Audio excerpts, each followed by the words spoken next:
Okay, folks, hope you're doing well today. Well, I wanted to focus on an interesting thread on X that was actually pretty informative, and it was from kind of stemmed from a debate going on, of course, online between Christopher Rufo and Mark Cuban. Now, Mark Cuban, he's the owner of the Dallas Mavericks. He he believes in DEI very much, as I believe a lot of CEOs kind of do right now, but I fundamentally believe they don't, many of them actually don't have a fundamental understanding of what the implications of DEI are in the long run. I believe they're given DEI as racism served up like a soft serve ice cream. It appears pretty easy to eat. It tastes pretty nice.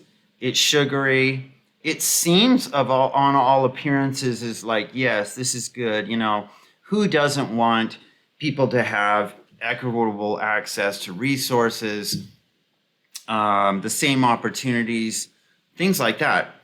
But Christopher Rufo is making the point that DEI, in turn, the real DEI is the root of it is based in neo-Marxism. It's based in racism and dividing and pitting people against one another, because that's the lens through which Marxism that's the crux of Marxism, is to view every situation, every person, to view every group as through the lens of oppressor versus the oppressed. Okay, and so in the end, this isn't really a sustainable philosophy. And so he's explaining to Mark Cuban here, let me show you. He's explaining some things to Mark Cuban. And, you know, Mark Cuban is being actually, believe it or not, he's being amenable to go, okay, I'll listen.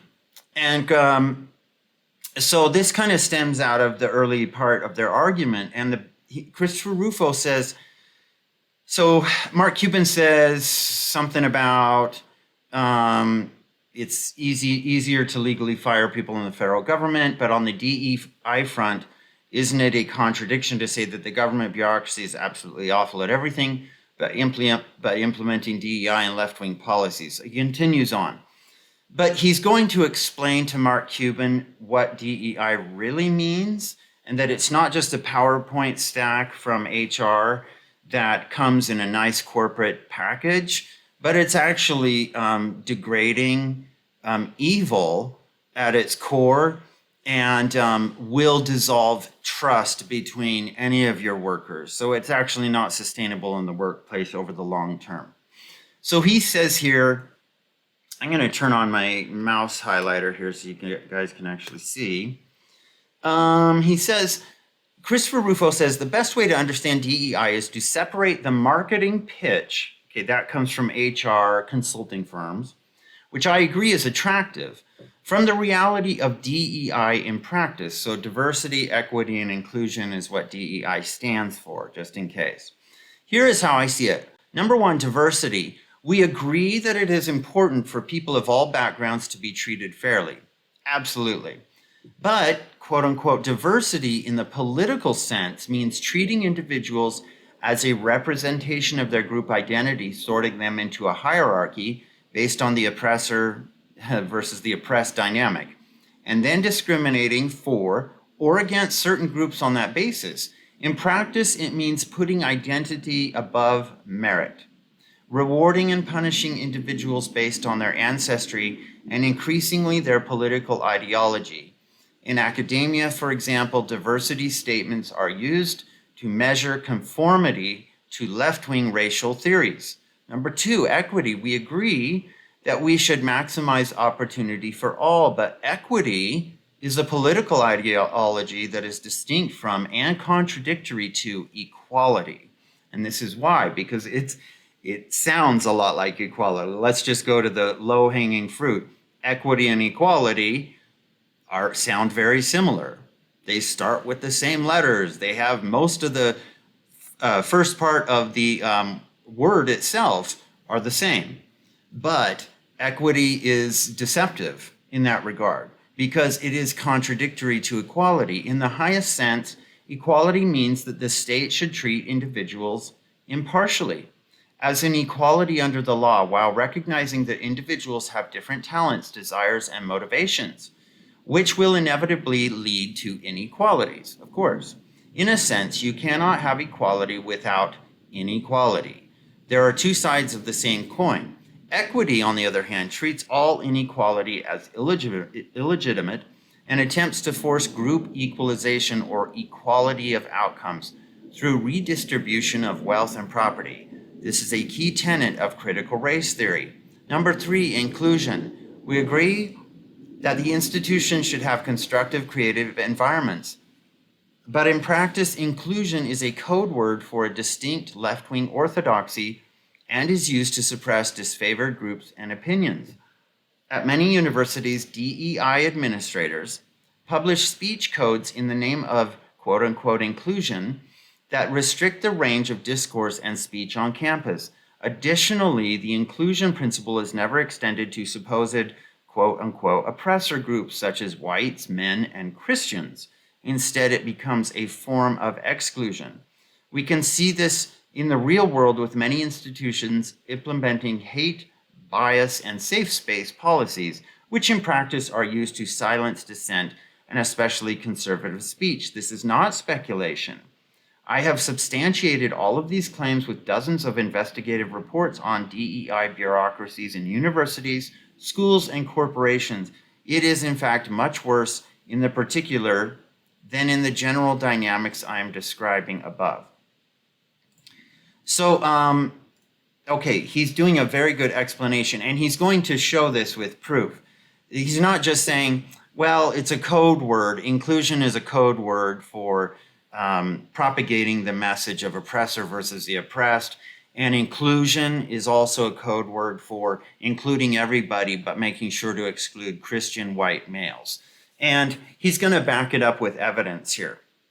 And this is what Mark Cuban does not see, because he's basically saying, like here, never in my professional career have I ever heard a CEO of a company any size infer the following or anything close.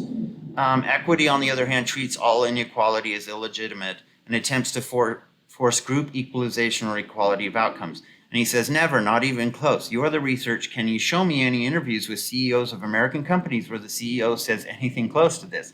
And Christopher Rufo is just about to trounce on him for this.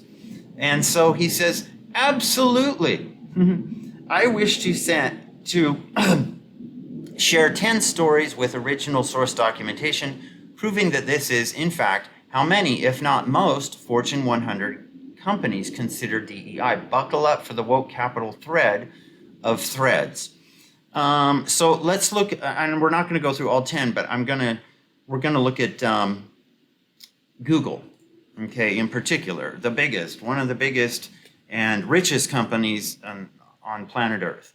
Okay, and let's see how they've been instituting DEI and the things they've done in the past to get rid of certain slogans that they decided, let's just get rid of this. Because this slogan probably doesn't represent what we really do. So Scoop, Google has launched an anti-racism initiative claiming that America is a system of white supremacy. He's going to show you the evidence. And that all Americans are raised to be racist, including Ben Shapiro, who is depicted as a layer of the white supremacy pyramid, culminating in quote, unquote, genocide. Sure. I've obtained a trove of whistleblower documents from inside Google that reveal the company's extensive racial re-education program based on the core tenets of critical race theory, including intersectionality, white privilege, and systemic racism. In a module called Allyship in Action, Google trained employees to deconstruct their racial and sexual identities and then rank themselves on the high. And when did a company ever, when was it that it's okay for a company to indoctrinate me with sexual identities as well? Like when was it their place to do that? Never, and it should never be there.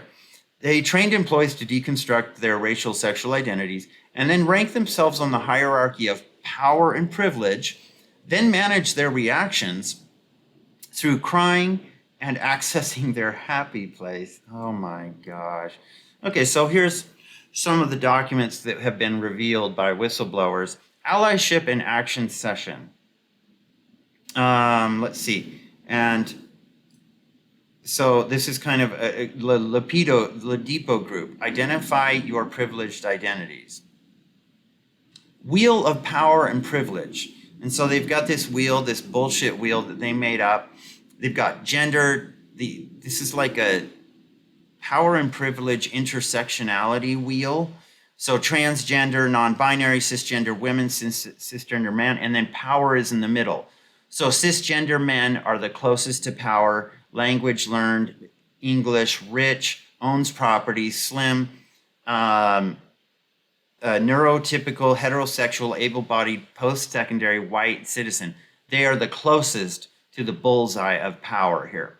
And the marginalized out here would include trans intersex, undocumented citizenship, dark skin color, elementary education would be the highest education that they had received, ability, significant disability, and then as you go closer to the power wheel, you have some disability, gay men, neuroatypical. So it's this is definitely pseudoscience garbage. And I don't care if it came from a university, even if it came from a university, it's still pseudoscientific. A lot of these social studies areas now, it's been revealed that it's very weak. The evidence and the science, the supposed science behind coming to these conclusions is quite weak. And they kind of rely on other left-wing indoctrination mouthpieces to back up their claims. But they're not really actually realistic. And so this shows you some of that going on at Google and the Oppression Olympics.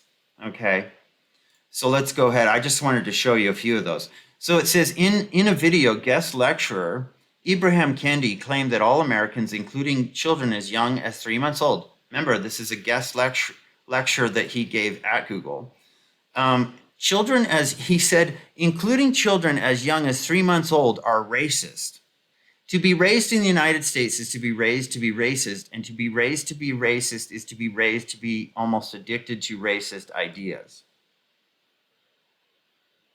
And so here's a clip from that lecture that he gave, The Heartbeat of Anti-Racism. If you've ever seen Ibrahim Kendi talk to, his crux of his argument is to combat racism, be more racist, okay? And he is the king grifter. He has made a ton of money off of this stuff. And his center, I guess, for racial equality or wherever in one of the Carolinas, actually now it's being investigated and audited because they poured millions and millions of dollars into this, and they've only produced like 3 papers, very flimsy and sketchy stuff. And it sounds to me like a Patrice Couleurs thing where they simply grifted for a lot of money, guilted people and companies into getting a lot of charitable donations, and then not doing any research or any real attempts with it. So they've actually made a career off of this, much like Al Sharpton. So let's see. He says the United States is raised to be racist. These are clips from it that were given by whistleblowers. So it says here, because the youngest of people are not colorblind, I mean, you know, between 3 and 6 months, our toddlers are beginning to understand race and to see race by 2 years old. Our little ones are consuming racist ideas and determining who to play with based on skin colors. Now, that's kind of interesting because from my own personal experience, I remember I was in Las Vegas and I took my kids to the park, a big park there. And there was, on the other side of this hill, there was a pavilion and there was a big extended black family who was having a cookout and all this stuff. And I was kind of hanging out, kind of watching my kids a little bit. They went over to the playground. And then my kids, one of them went over to this group and said, can we play with your kids? And they were like, well, of course you can. And they did this naturally. They were pretty young. I would say my kids were maybe about 5 to 8 years old at the time. Can we play with your kids? Because there were other kids there, and so they were playing together. And then the one of the black ladies there, one of the grandmas, actually gave them food, and she actually asked me. She's like, "Is it all right if I give them some of our food? We have like we're barbecuing some stuff, blah blah blah." It was just a nice summer day, and so they did. And anyway, so I just based on personal experience and just kind of anecdotally, I don't believe any of what he's saying here. None of this seems very organic.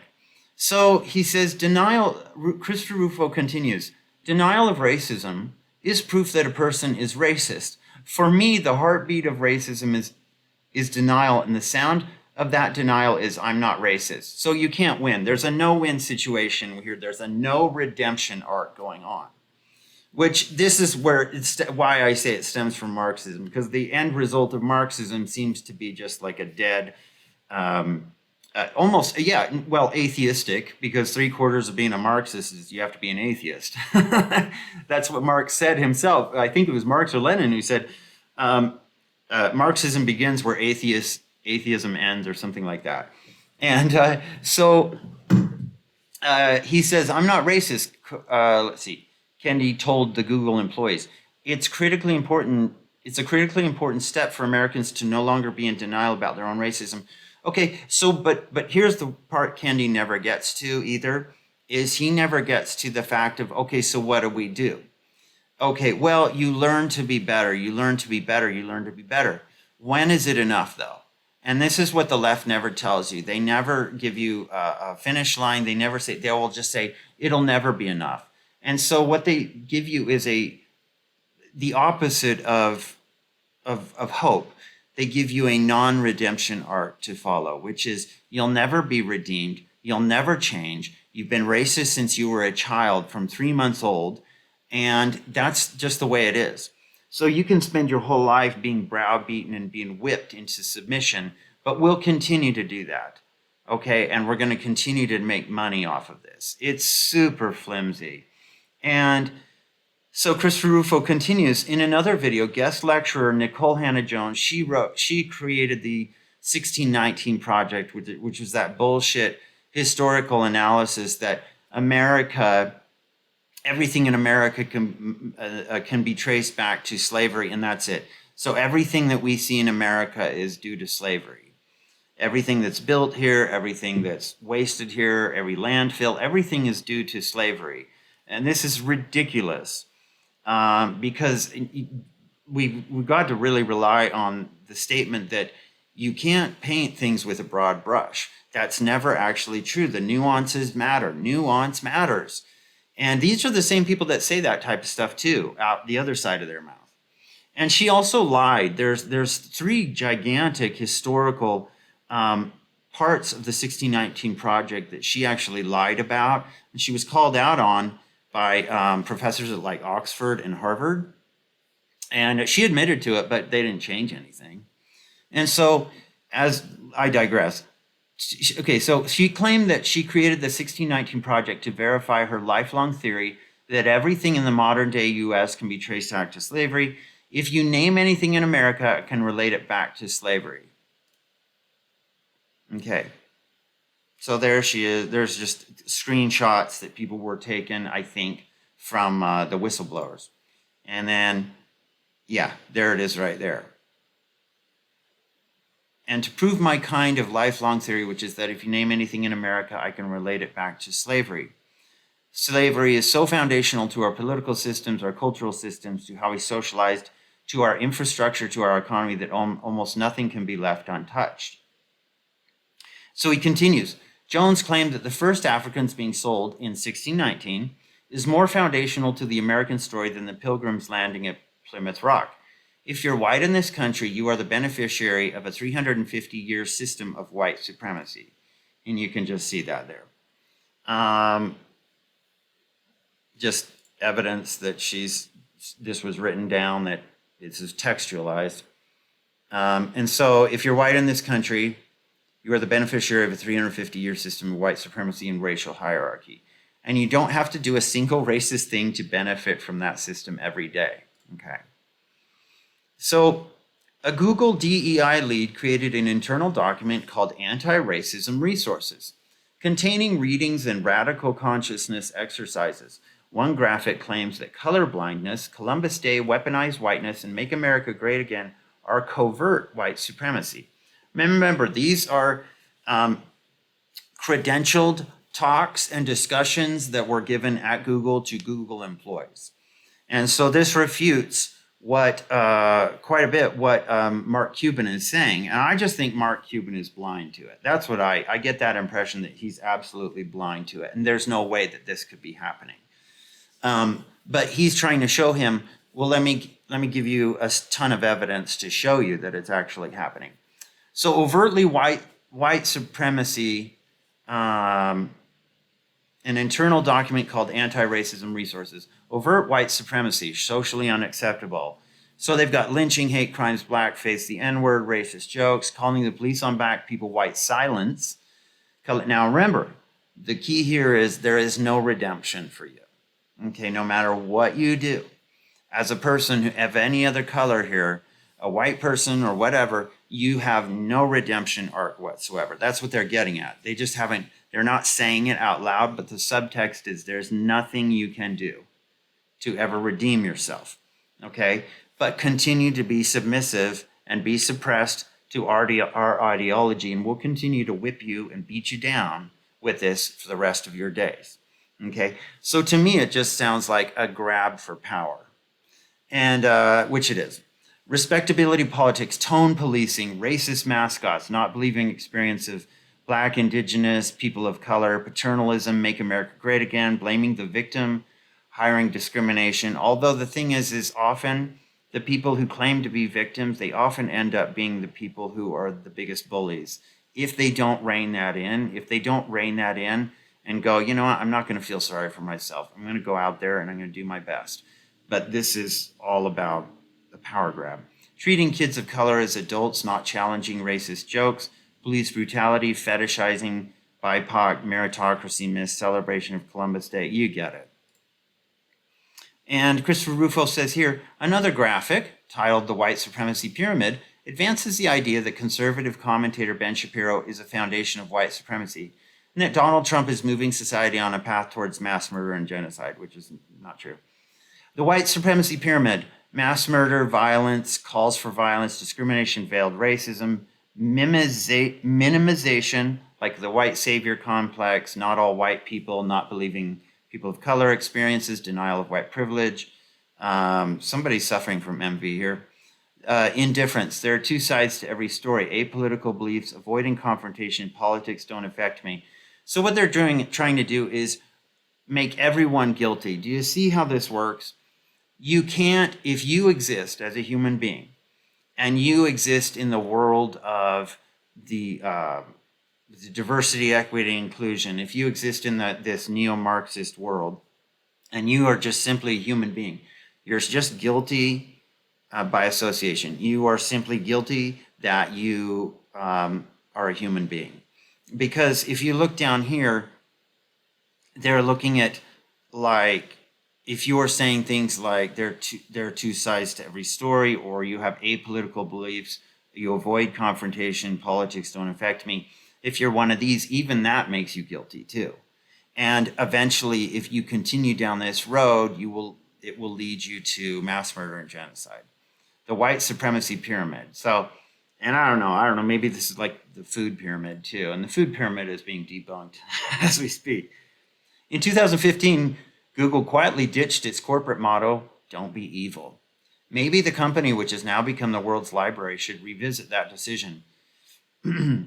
P.S. I'm working on a 10-part investigation series on woke capital. Sign up. Okay, so that's the one on Google. I'm going to leave it there for now, but I'm going to continue to show his 10-part series here. And I don't want to see this. And I will show you some of the other evidence that he's trying to show Mark Cuban. And I had heard also, I just wanted to end with this too, that there is something going on where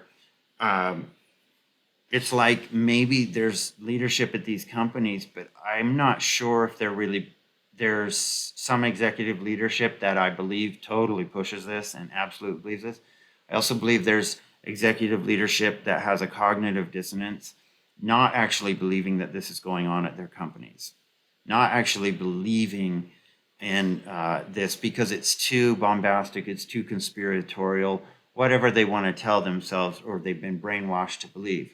And an example is there is a CEO of a university here, and he said to a colleague that was trying to indicate that this was going on, he was like, "No, it isn't. I just don't believe that." Blah blah blah. And he just couldn't believe it. And I thought, you're the CEO, but you don't know the internal workings of your own HR department here. And I get it. It's a big company, but I'm like, this is going to be crucial. They're going to be wondering someday why their business is failing massively. Um, and it's going to be like, because we told you a long time ago, you have this DEI program in your company, and it is destroying the bonds of trust between your employees and between you too. And remember, your employees are looking at you, the CEO, as the oppressor because they've been taught this. So anyway, thanks for watching, folks, and I will continue with this, and I'll talk to you later.